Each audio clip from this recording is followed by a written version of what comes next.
Everyone, welcome to Uttarakhand अध्यापक।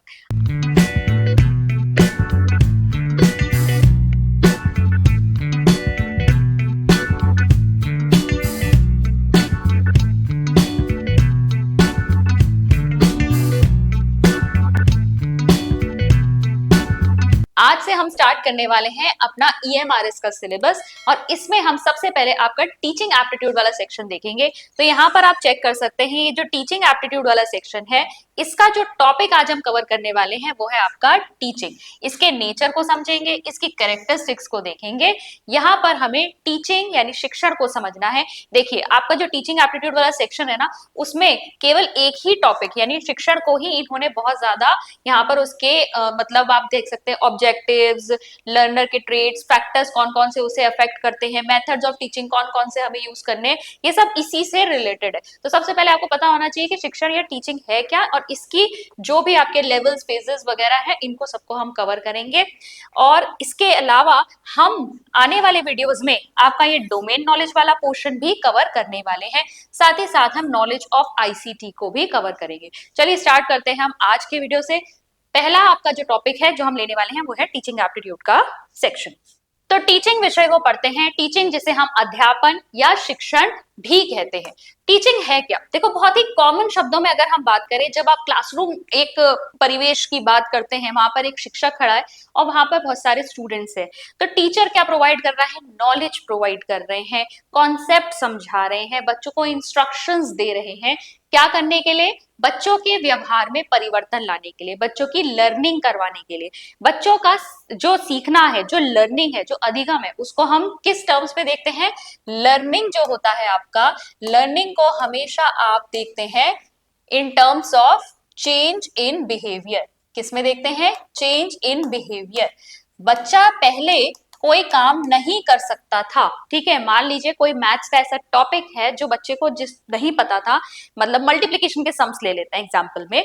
Multiplication के sums बच्चा नहीं कर पाता था, टीचर ने उसको सिखाया, उसके बाद वो उन सम्स को करने लगा, यानी व्यवहार में परिवर्तन दिखा। इसी से हम आइडेंटिफाई करते हैं कि बच्चे की लर्निंग हुई है या नहीं हुई है। तो ये आपका कॉमन टर्म्स में मैंने आपको बताया।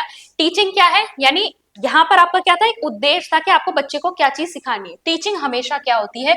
ऑर्गेनाइज्ड, प्लान्ड, पर्पसफुल प्रोसेस है। इसका एक उद्देश्य होता है, उस उद्देश्य को प्राप्त करने के लिए आप शिक्षण करते हैं। तो एक पर्पसफुल एक्टिविटी है, उद्देश्यपूर्ण प्रक्रिया है, जिसको आप बिल्कुल योजनाबद्ध तरीके से प्लान्ड मैनर में एग्जीक्यूट करते हैं।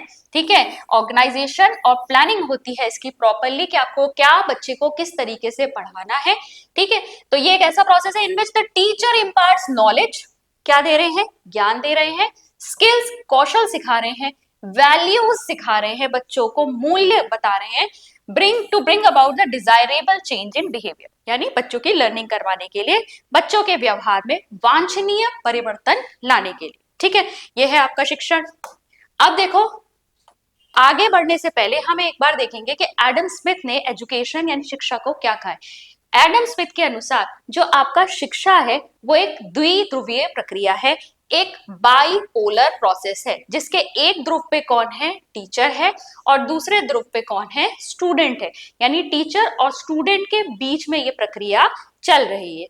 अगर हम जॉन डीवी के अनुसार देखें तो एजुकेशन ट्राइपोलर प्रोसेस है, त्रिध्रुवीय प्रक्रिया है, जिसके तीन पोल्स पर, तीन ध्रुवों पर कौन है? शिक्षक, विद्यार्थी और पाठ्यक्रम, टीचर, स्टूडेंट एंड करिकुलम। और कई जगह आपको करिकुलम की जगह सोसाइटी भी लिखा हुआ मिलेगा, क्योंकि जॉन डीवी जो थे वो लर्निंग में सोसाइटी का बहुत ही इंपॉर्टेंट रोल समझते थे। और किसी भी जगह का या किसी भी आप इंस्टीट्यूट की बात कर लीजिए, वहां का जो करिकुलम होता है वो सोसाइटी से प्रभावित होता है। हम आज जो भी करिकुलम अपने स्कूलों में पढ़ाते हैं, अपने कॉलेजेस में पढ़ाते हैं, वो हमारे आज के समाज का ही प्रतिबिंब है। जैसे आप NEP में आज के हिसाब से आप देखोगे करिकुलम में चेंजेस किए गए, हमारे समाज को आज जिस चीज की रिक्वायर्ड है, स्किल्स स्किल्स की रिक्वायरमेंट है, कोडिंग की रिक्वायरमेंट है, वैज्ञानिक एक एटीट्यूड की रिक्वायरमेंट है, वो सारी चीजें जो है अब हमारे करिकुलम में डाली जा रही हैं। ठीक है, तो कहीं ना कहीं आपका जो पाठ्यक्रम होता है वो सोसाइटी से ही इन्फ्लुएंस्ड होता है। जैसी हमारी सोशल नीड्स होंगी उसी के अकॉर्डिंग आप बच्चे को चीजें सिखाएंगे। ठीक है, तो आपका जॉन डीवी के अनुसार ट्राइपोलर प्रोसेस है, टीचर, स्टूडेंट और करिकुलम, या फिर करिकुलम जगह सोसाइटी लिखा हुआ आ सकता है, इन तीनों के बीच में रहेगा। ठीक है, सोसाइटी कभी कभी एनवायरमेंट भी लिखा हुआ आ जाता है, लेकिन मेनली आपका यही रहेगा, करिकुलम या सोसाइटी। और एडम स्मिथ के अनुसार ये क्या है, बायपोलर प्रोसेस है, टीचर और स्टूडेंट के बीच में। ये चीजें आप ध्यान में रखिएगा, पूछा जा सकता है शिक्षा को द्विध्रुवीय प्रक्रिया किसने कहा है, या शिक्षा को त्रिध्रुवीय प्रक्रिया किसने कहा है। अब हम आते हैं आपका टीचिंग को एज अ सिस्टम समझते। जैसे आपका कंप्यूटर होता है, उसमें आप कुछ इनपुट देते हो, कंप्यूटर उसको प्रोसेस करता है और आपको एक रिजल्ट देता है which is your output. Computer क्या है, एक सिस्टम, ये पूरी प्रक्रिया क्या है, एक सिस्टम। तो यहाँ पर अगर आप टीचिंग को एज ए सिस्टम माने तो यहाँ पर इनपुट क्या है, ठीक है, इनपुट है यहाँ पर क्या क्या चीजें यहाँ पर लग रही है, रॉ मटेरियल क्या है, टीचर, लर्नर, कंटेंट, एनवायरमेंट। ठीक है, ये सारी चीजें इनपुट हो गई। अब प्रोसेस क्या चलेगा, शिक्षण अधिगम प्रक्रिया चलेगी। क्या चलेगा, शिक्षण अधिगम क्रियाएं, अंतःक्रिया, प्रतिपुष्टि, बच्चों के बीच में, टीचर के बीच में बातचीत हो रही है, क्वेश्चन आंसर्स हो रहे हैं, फीडबैक दिया जा रहा है, एक्टिविटीज हो रही हैं।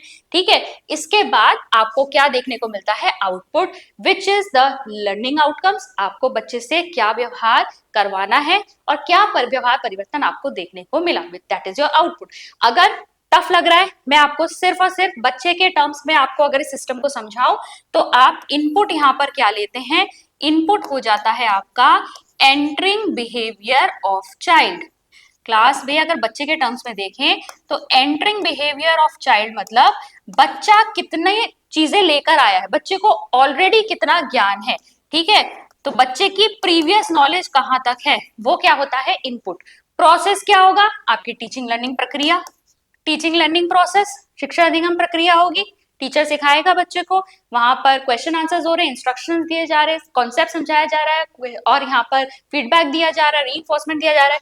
आउटपुट क्या निकल के आएगा, आउटपुट यहाँ पर आपका निकल के आएगा डिजायरेबल चेंज इन बिहेवियर। ठीक है, बच्चे के अंदर जो व्यवहार आप देखना चाहते हैं, जो व्यवहार आप लाना चाहते हैं, वो आप लेकर आए, ये आउटपुट है। यही चीजें लिखी है यहाँ पर, बस 2-3 चीजें और जोड़ दी है लर्नर के साथ साथ यहाँ, क्योंकि टीचर भी तो जब इस प्रोसेस में कौन इनपुट है, ठीक है, कौन चीजें यहाँ पर रॉ मटेरियल की तरह यूज हो रही है, शिक्षक है, बच्चे हैं और आपका एनवायरनमेंट है, क्लासरूम का जो माहौल है, वो सब हो गया। फिर आपका प्रोसेस चलेगा, उसके बाद आपको आउटपुट देखने को मिलेगा, जो एज अ रिजल्ट क्या है, बच्चे की ओवरऑल पर्सनैलिटी डेवलपमेंट, बच्चे के अंदर व्यवहार परिवर्तन। ठीक है, तो ये आपका टीचिंग एज अ सिस्टम है। यहाँ पर आप चेक कर सकते हैं, थोड़ा ग्राफिकली इसको बताया गया। इनपुट में आपका टीचर लर्नर एनवायरनमेंट हो गया, प्रोसेस में आपका टीचिंग लर्निंग एक्टिविटीज, इंटरेक्शन और फीडबैक हो गया, आउटपुट में आपके लर्निंग आउटकम्स या बिहेवियर चेंज हो गए। अब हम बात करते हैं नेचर ऑफ टीचिंग की। ठीक है, आपका टॉपिक दिया हुआ है ये हमारे इसके सिलेबस में। तो नेचर ऑफ टीचिंग क्या है, according to B.O. Smith and Gage, teaching क्या होती है, गोल डायरेक्टेड होती है और इंटरेक्टिव होती है। देखिए, शिक्षण कभी भी आपका उद्देश्यहीन नहीं हो सकता। आपको पता होता है क्लास 6 में अगर आप पढ़ाने वाले हैं तो क्लास 6 के बच्चे को आपको क्या सिखाना है। ठीक है, आपके टीचर के हाथ में एक सिलेबस दे दिया जाता है कि आपको बच्चे को ये चीजें सिखानी है इस 6 क्लास के करिकुलम के अंदर। तो यहाँ पर जो टीचिंग होती है हमेशा गोल डायरेक्टेड होती है, आपको पता होता है आपको बच्चे को क्या सिखाना है, क्या व्यवहार परिवर्तन उसके अंदर लेकर आना है, और इंटरेक्टिव होती है। बिना इंटरेक्शन के, बिना बातचीत के आप बच्चे को अच्छे से सिखा नहीं सकते। हम अथॉरिटेटिव टीचिंग की बात नहीं करेंगे जहां पर शिक्षक ही सब कुछ सर्वे सर्वा है, टीचर ही बोले जा रहा है, बच्चों को समझ में आए ना आए उससे मतलब नहीं है, इसको आप सही शिक्षण नहीं कहेंगे। शिक्षा में टीचर को पता होना चाहिए कि जब आप बच्चे को पढ़ा रहे हैं तो बच्चों को कितना समझ में आ रहा है। कहीं पे बच्चे को कोई पॉइंट अगर नहीं समझ में आ रहा है तो आपको उसे ठीक से समझाना है, दूसरा एग्जाम्पल दीजिए, दूसरा टीचिंग मेथड बदलिए, चाहे जैसे भी। तो इंटरेक्टिव होना चाहिए, गोल डायरेक्टेड होना चाहिए। इसके अलावा क्या है, सामाजिक प्रक्रिया है, सोशल प्रोसेस है जिसमें कम्युनिकेशन रिक्वायर्ड है। टीचर और लर्नर के बीच में क्या होना चाहिए, यहाँ पर बातचीत होनी चाहिए। और सामाजिक प्रक्रिया है, जॉन डीवी ने तो स्कूल को मिनिएचर सोसाइटी कहा है। ठीक है, समाज का एक लघु रूप है स्कूल। बच्चा जब परिवार से निकल के स्कूल में आया है तो भिन्न भिन्न तरीके के लोगों से मिल रहा है, शिक्षकों से, प्रिंसिपल से, अपने साथी समूह से, पीयर ग्रुप है जो उसके ही लेवल के, उसके ही एज के बच्चे हैं, इसके अलावा भी बहुत सारे कर्मचारी हैं जो स्कूल में काम करते हैं, सभी के संपर्क में बच्चा आ रहा है, तो एक छोटा समाज का रूप ही उसे देखने को वहां पर मिल रहा है। ठीक है, टीचिंग क्या है, डायनेमिक है, फ्लेक्सिबल है और लर्नर की नीड के अकॉर्डिंग चेंज की जा सकती है। देखिए, टीचिंग कभी भी फिक्स नहीं हो सकती, टीचर कितना भी तय करके आ जाए कि भाई मैं ये टीचिंग मेथड यूज करूंगा, मुझे ये टॉपिक पढ़ाना है, मुझे यही एग्जाम्पल देने, अगर वो एग्जाम्पल बच्चों को समझ में ना आए तो क्या पता बच्चा आपसे कहे कि भाई कोई और एग्जाम्पल से समझा दीजिए। तो आपकी टीचिंग डायनेमिक होनी चाहिए। डायनेमिक मतलब आप उसे चेंज कर सकते हैं, फिक्स नहीं है, कुछ भी रिजिड नहीं है वहां पर।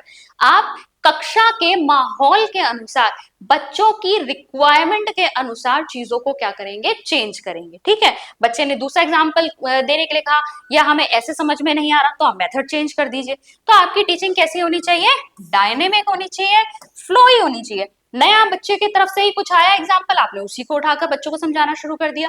डायनेमिक, फ्लेक्सिबल होनी चाहिए। ठीक है, साथ ही साथ लर्नर की नीड के अकॉर्डिंग चेंज होगी। इसके अलावा इसमें क्या क्या रिक्वायरमेंट्स है, प्लानिंग, प्रॉपर प्लानिंग आपको करनी पड़ेगी, बच्चे को क्या पढ़ाना है, क्या टीचिंग पॉइंट्स होंगे, कौन से टीचिंग एड्स यूज करेंगे, क्या टीचिंग मेथड यूज करेंगे, तो प्लानिंग होनी चाहिए।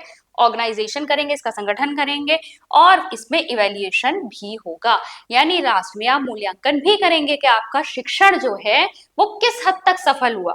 ठीक है, आप बच्चों को जो सिखाना चाहते थे बच्चे सीखे या नहीं, या आपने जो डिलीवर किया, आपने जो एग्जीक्यूशन किया, वो एग्जीक्यूशन किस हद तक जो है धरातल पे उतरा है, कहीं आपको कुछ इंप्रूवमेंट की जरूरत तो नहीं है, ताकि आप नेक्स्ट क्लास में अगर सेम ही टॉपिक पढ़ाने जा रहे हैं तो उसमें आप इंप्रूव कर सके। तो इवैल्यूएशन या मूल्यांकन के द्वारा आप क्या कर सकते हैं, अपने शिक्षण में सुधार भी ला सकते हैं।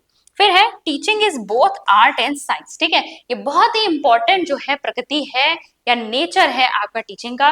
टीचिंग को हम आर्ट भी कहते हैं, टीचिंग को हम साइंस भी कहते हैं, यानी शिक्षण जो है कला भी है और विज्ञान भी है। कला क्यों है, कला इसलिए है क्योंकि इसमें बहुत सारे कौशल हैं, जैसे कि आप जब प्लानिंग कर रहे हैं, आप जब बच्चों के लिए टेस्ट डिजाइन कर रहे हैं, ठीक है, आप बच्चों के लिए ऑब्जेक्टिव निश्चित कर रहे हैं। ठीक है, ये जो प्रॉपर टीचिंग का जो एक पूरा प्रोसेस है, इसमें बहुत सारे कौशल लगते हैं।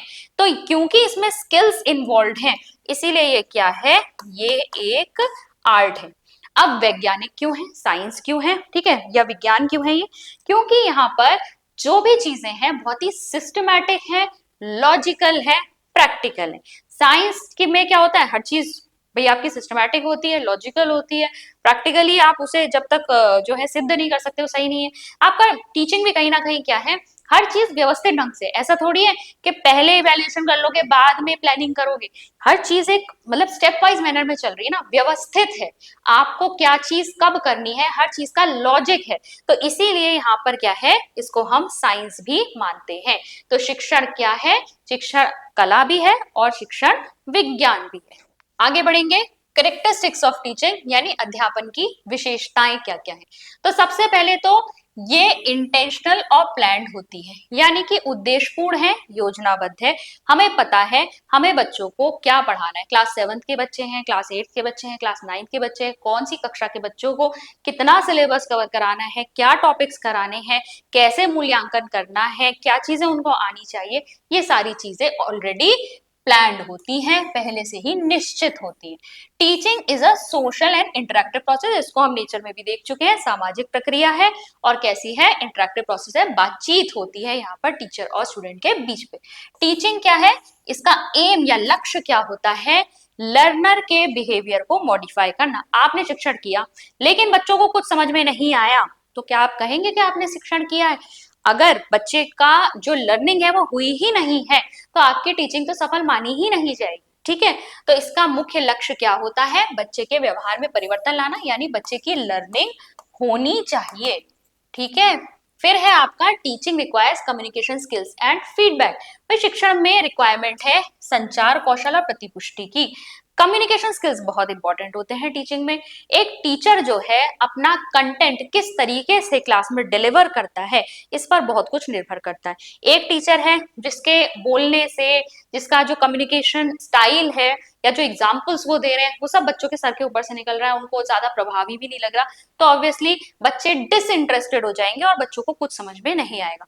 लेकिन एक टीचर है, बच्चों को स्टोरी के फॉर्म में बता रहे हैं, बहुत ही इंटरेस्टिंग वे में चीज को प्रेजेंट कर रहे हैं, बच्चों के साथ लगातार क्वेश्चन आंसर भी कर रहे हैं, हंसी मजाक भी चल रहा है अगर बीच में, लेकिन क्लास को बहुत ही उन्होंने लाइवली बनाया हुआ है, बच्चे पार्टिसिपेट कर रहे हैं उनकी टीचिंग में, तो ये क्या है आपकी, ये एक अच्छी टीचिंग मानी जाएगी। इसीलिए इसमें संचार कौशल बहुत बहुत उपयोगी होते हैं, फीडबैक बहुत जरूरी होता है, क्योंकि यहाँ पर अगर बच्चे ने आंसर किया, आपको क्या करना है, तुरंत उसे फीडबैक देना है, तुरंत उसे प्रतिपुष्टि देनी है कि उसका आंसर सही है या गलत है, ठीक है। बाद में उसका कोई मतलब नहीं रह जाता, आपको फीडबैक जब भी देना होता है इमीडिएट देना होता है, उसी समय बताइए कि आपका उत्तर जो है सही है या गलत है, ठीक है। तो फीडबैक आप क्या करेंगे, हमेशा तुरंत देंगे।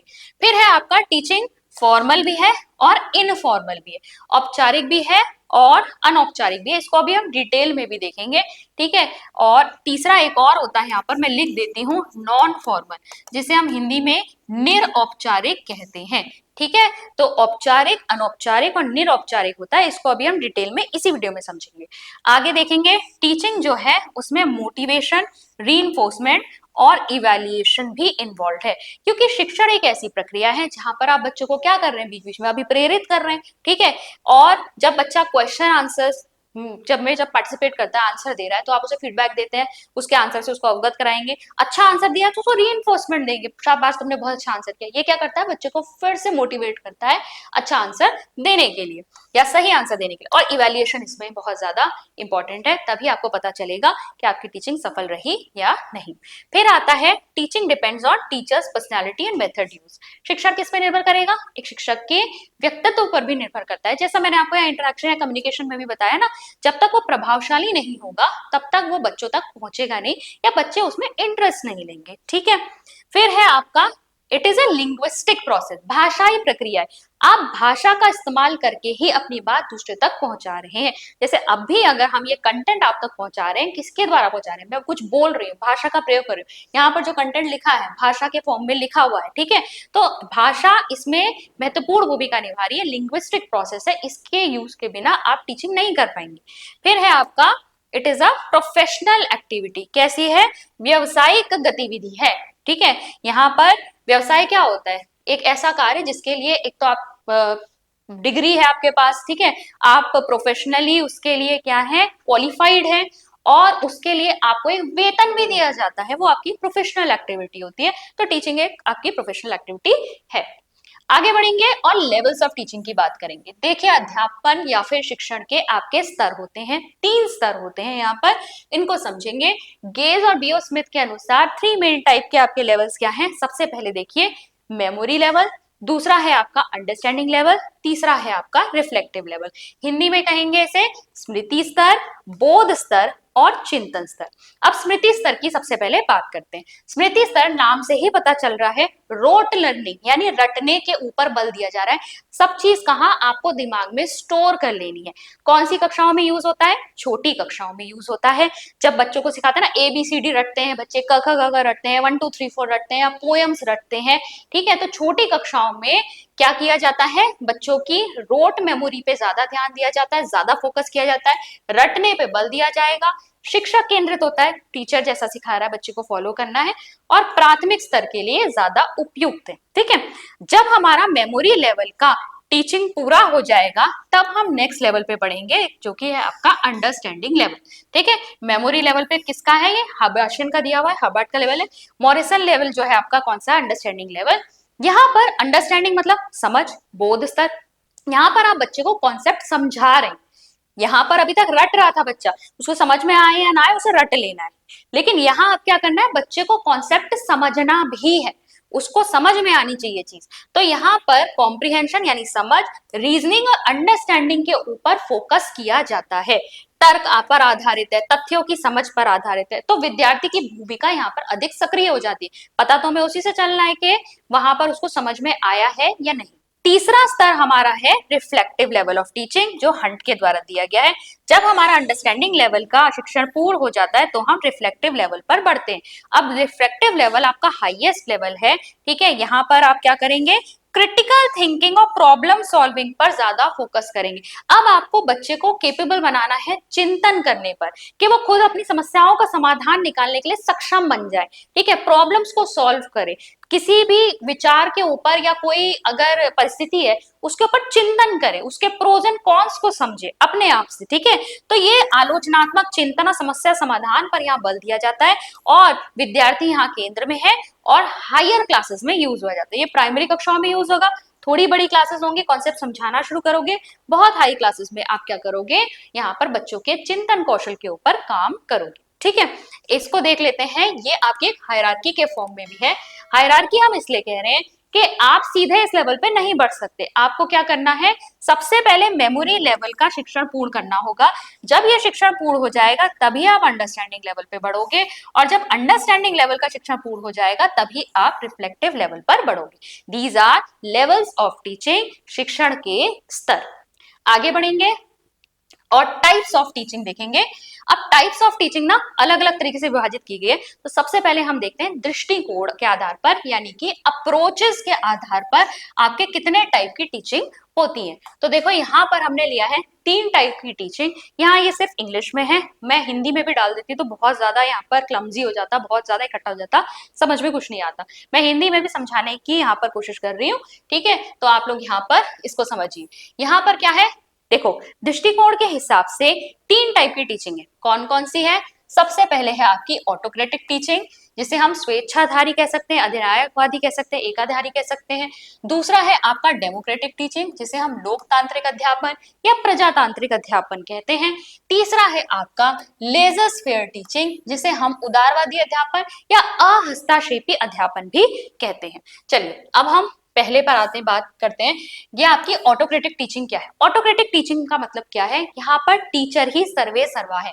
जो डिक्टेटरशिप हुआ करती थी ना, राजा का ही रूल चलेगा, प्रजा कुछ नहीं कह सकती, बिल्कुल उसी पे बेस्ड है ये। यहाँ पर क्या हो रहा है, टीचर ही सब कुछ है, क्लास में वही लीडर है, बच्चों को सिर्फ टीचर की बात माननी है। यहाँ पर लेक्चर मेथड आ जाएगा, टीचर लेक्चर दे रहा है, बच्चे क्या कर सकते हैं, सिर्फ सुन सकते हैं, नोट्स बना सकते हैं, उनको सिर्फ क्या करना है, सुनना है, लिख लेना है, काम करना है, जैसा कि जो भी टीचर उनसे कह रहा है।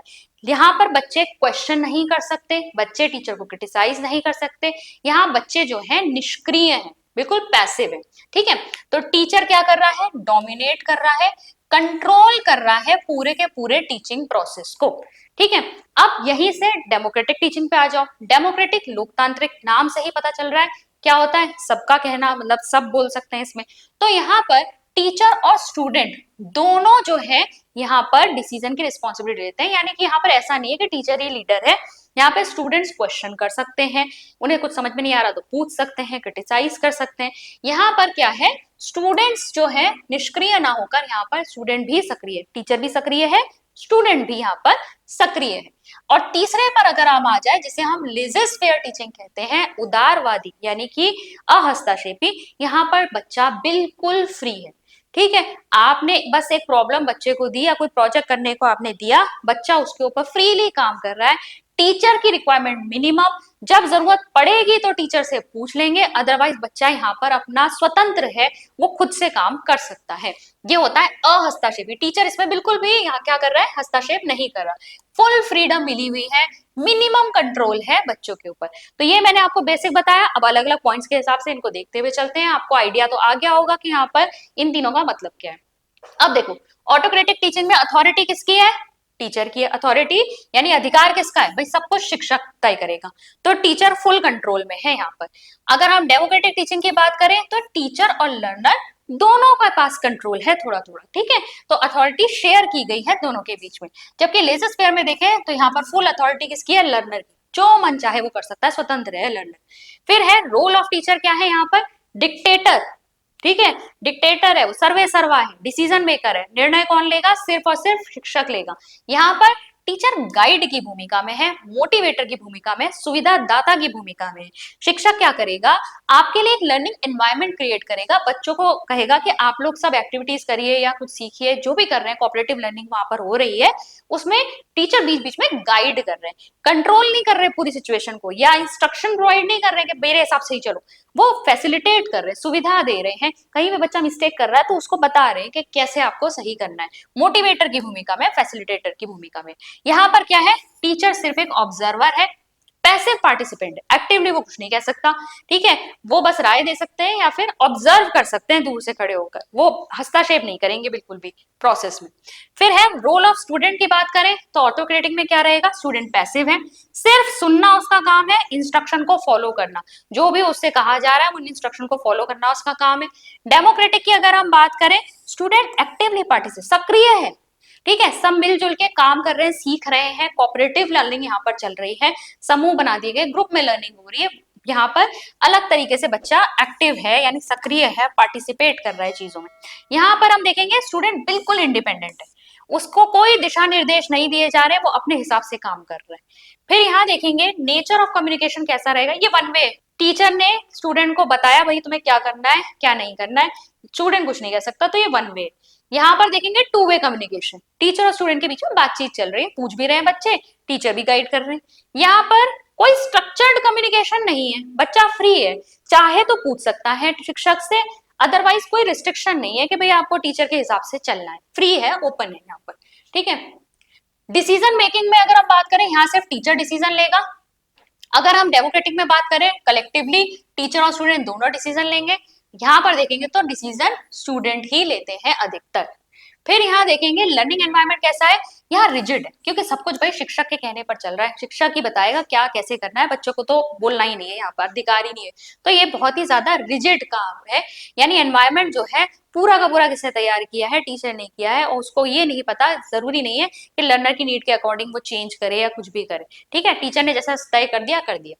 यहाँ पर फ्रेंडली है, पार्टिसिपेटिव है, यहाँ पर आप पूछ सकते हैं, शिक्षक आपके मित्र की भूमिका में भी है, आप चाहे तो जैसा भी आपका सामने एनवायरनमेंट है, एक लर्निंग एनवायरनमेंट क्रिएट करने के लिए एक फ्रेंडली वातावरण क्रिएट किया गया है यहाँ पर, ठीक है। यहाँ पर अनस्ट्रक्चर्ड है, फ्री है, कोई डिसिप्लिन नहीं है, यहाँ पर कोई अनुशासन वाली बात नहीं है, यहाँ पर बिल्कुल फ्री एनवायरनमेंट छोड़ दिया गया है, बच्चा अपने मन से जो कुछ चाहे कर ले।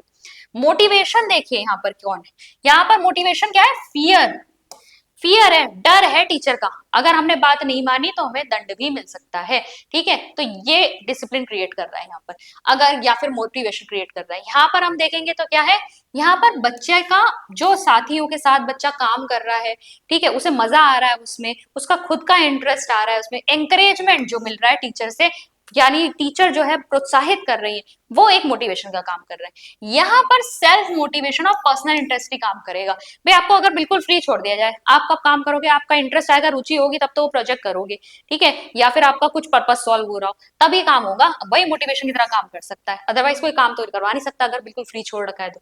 क्रिएटिविटी कैसी है यहाँ पर क्रिएटिविटी को डिस्करेज किया जाता है, बच्चों से कोई आंसर नहीं मांगा जाएगा, ठीक है, बच्चे कुछ आंसर कर नहीं सकते, कुछ नहीं कर सकते, बच्चा अपनी तरफ से कुछ काम कर दे तो उसको सीधे नकार दिया जाएगा, तो डिस्करेज किया जाता है, हतोत्साहित किया जाता है। यहाँ पर क्रिएटिविटी को एंकरेज किया जाता है, बच्चों से न्यू आइडियाज देने के लिए कहा जाता है, उनसे एग्जाम्पल्स देने के लिए कहा जाता है, उसको प्रोत्साहित किया जाएगा कि आप अपनी भी राय रखिए।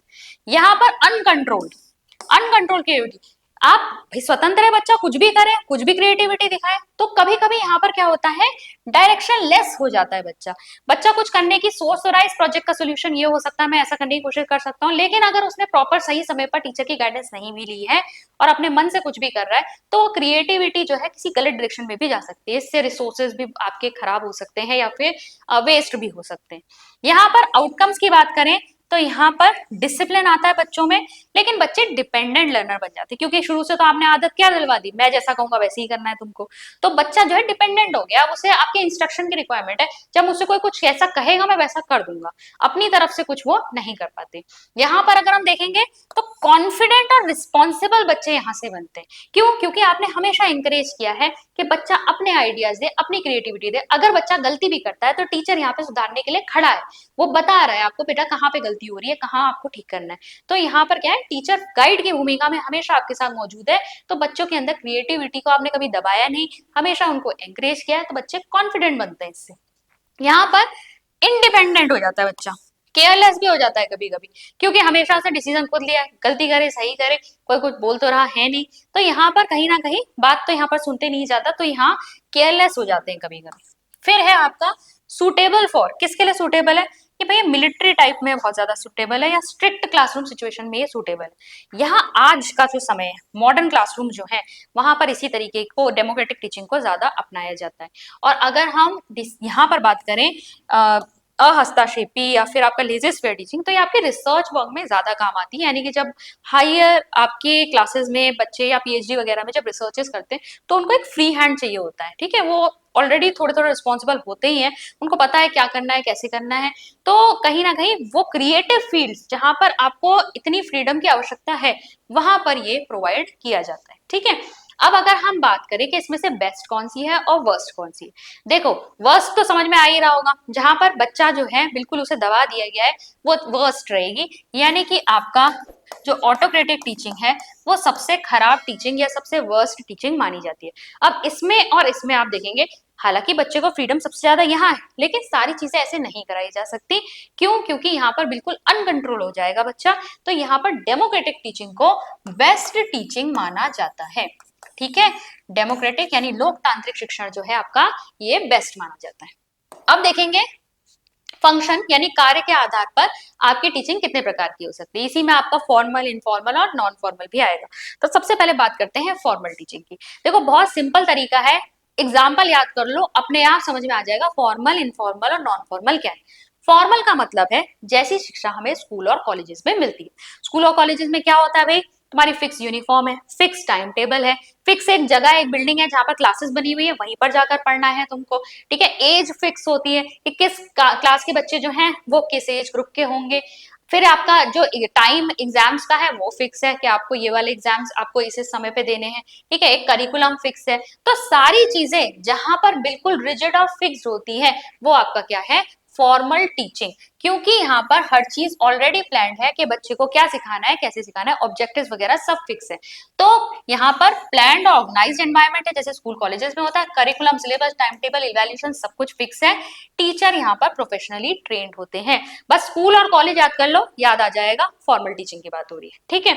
अब अगर हम बात करें इनफॉर्मल की, तो इनफॉर्मल कहाँ होती है, फॉर्मल इंस्टीट्यूशन से बाहर, यानी घर पे अगर आप अपनी मम्मी से खाना बनाना सीख रहे हो, अपने बड़े भाई या बहन से साइकिल चलाना सीख रहे हो, या किसी भी टाइप का स्किल सीख रहे हो, तो ये क्या हो गई आपकी, ये आपकी इनफॉर्मल टीचिंग। यूट्यूब देखकर अगर आप कुछ क्राफ्ट बनाना सीख रहे हो, क्या आ गया, इनफॉर्मल टीचिंग हो गया, ठीक है। तो फैमिली से, सोसाइटी से, लाइफ एक्सपीरियंस से, मीडिया से जो अगर आप चीजें सीख रहे हो, वो आपकी इनफॉर्मल टीचिंग में आ गई।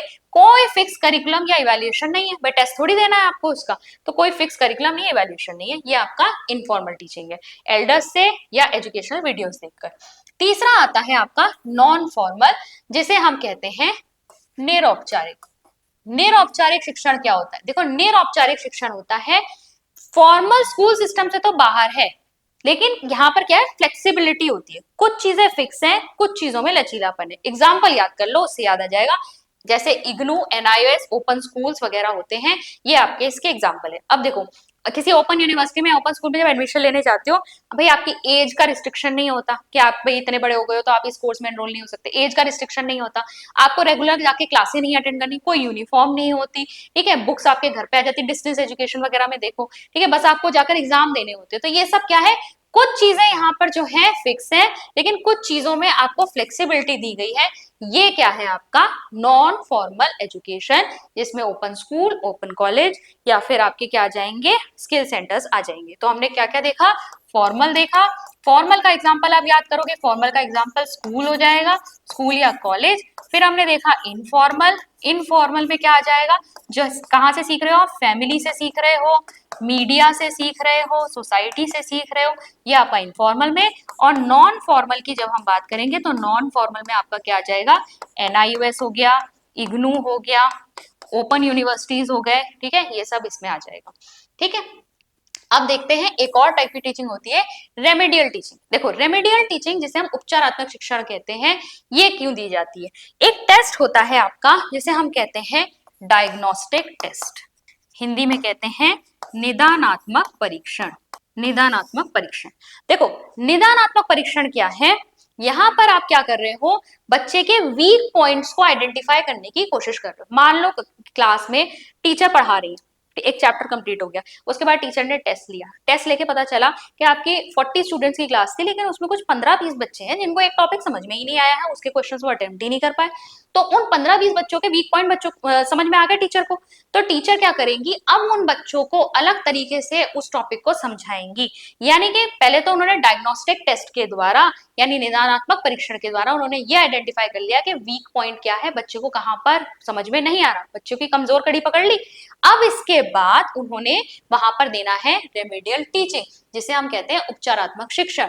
तो इसका एम क्या होता है, स्लो लर्नर या वीक स्टूडेंट को उनकी लर्निंग डिफिकल्टीज से उबारना। ठीक है, बच्चे को जहां भी अधिगम में कठिनाइयां आ रही हैं उसको दूर करके बच्चे को चीजें फिर से सिखाना। टीचर डायग्नोस करती है लर्निंग प्रॉब्लम और इसके बाद उन्हें एक्स्ट्रा सपोर्ट प्रोवाइड करती है। ठीक है, इसमें एक्स्ट्रा क्लासेस ली जा सकती है, इंडिविजुअलाइज एक एक को अलग अलग भी बताया जा सकता है, इंडिविजुअलाइज इंस्ट्रक्शन भी दिया जा सकता है। तो ये आपकी होती है रेमेडियल टीचिंग। तो आज के वीडियो में हमने समझा शिक्षण क्या है, उसकी प्रकृति क्या है, उसकी विशेषताएं क्या है, टाइप्स समझे और हमने स्तरों को भी देखा। तो आई होप आपको आज का टॉपिक समझ में आया होगा। अगर आप स्ट्रक्चर्ड वे में हमारे साथ ईएमआरएस की तैयारी करना चाहते हैं तो आप हमारा कोर्स भी ज्वाइन कर सकते हैं। उसको ज्वाइन करने के लिए आपको बस अचीवर्स ऐप डाउनलोड करनी है। डाउनलोड करके आप हमारे कोर्स को चेक कर सकते हैं। वहां पर हम टीचिंग एप्टीट्यूड वाला सेक्शन, डोमेन नॉलेज वाला सेक्शन, आईसीटी वाला सेक्शन कंप्लीट हम आपका प्रिपेयर करवा रहे हैं।